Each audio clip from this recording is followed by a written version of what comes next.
I'm Darrell Watkins, and let's queer up faith. New PRRI data reveals strong Black Protestant support for LGBTQ+ protections. Research from the Public Religion Research Institute, PRRI, reveals a decisive majority of Black Protestant clergy and congregants support broad LGBTQ+ non-discrimination protections in housing, employment, and public accommodations. Despite common political stereotypes depicting Black churches as socially conservative, PRRI's American Values Atlas shows that over 70% of Black Protestants favor policies protecting queer individuals from systemic discrimination. The study emphasizes a growing generational divide among faith leaders. While older clergy often hold more traditional theological views regarding marriage, younger ministers increasingly draw parallels between historic Black civil rights advocacy and modern fight for LGBTQ+ equality. For LGBTQ+ viewers, these findings challenge outdated narratives around religious communities. The data demonstrates that faith spaces are actively evolving, with Black religious institutions serving as key battlegrounds and allies in the broader movement for civil rights protections. This actually doesn't surprise me.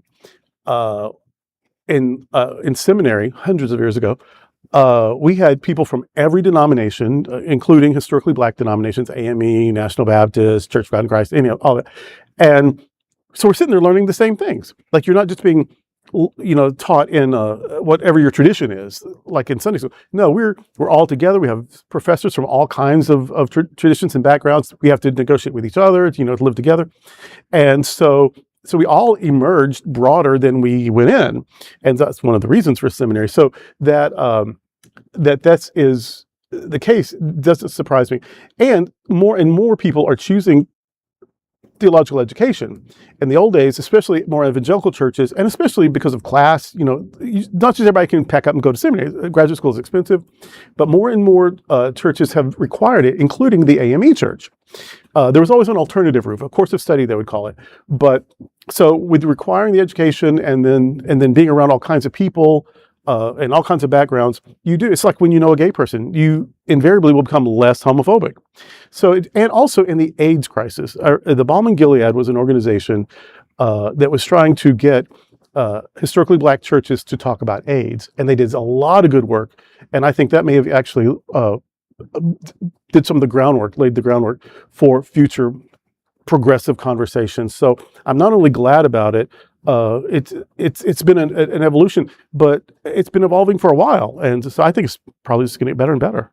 I found it extremely hopeful, because I remember when we started the Smart Right, one of our biggest challenges was to get into the communities of color, especially when we got up into the Orlando area, which tends to be much more conservative. And we could get people of color on PrEP, but they wouldn't take it because of the stigma of the church and stigma of families, and that someone might think that they're already HIV positive if they take PrEP, or that they already have AIDS if they're taking PrEP. So people would be able to be given the medications, but then they wouldn't take it out of fear of community backlash and friends backlash and families finding something out that they're gay. And it actually worked. It was our biggest challenge up in that Orlando area because of the conservative Black churches. Mm-hmm. So this is encouraging to see that dialogue has opened up more in the general population, as hopefully as well as it slowly happened in Orlando. I think the church is absolutely crucial and essential to the African American community. I know that the African American community helped build this country. They were central with civil rights, human rights, rights for immigrants, which is why families like mine were able to come here and thrive. And we cannot have progress in this country without the African American community leading change, without leading some sort of progress, especially as vital as the church is in that community. The conversations have to happen, and they are happening. Mm-hmm. And as you mentioned, HIV/AIDS, when I worked in that field for years, the Black church was a huge part of those conversations. And I think so much progress needs to still happen, but I do like where we are, and reports like this give me hope, and I cannot wait to see what further conversations happen, because in the church, gays have always been there. You can't deny it. If you had music, you had gays. There you go. Exactly. Yeah. And there's also, grief. I mean, how many people have been lost to HIV/AIDS? And so, I remember Sylvester. I loved me some Sylvester when I was younger, and he was one of the first people to come out about his dying process, and he was doing it to save lives. And so, people who've lost, there's that. People who can compare struggles, there's that. Education, there's that. But also, I think the queer community has stepped up a bit with educating about our history, because we do have a very rich history.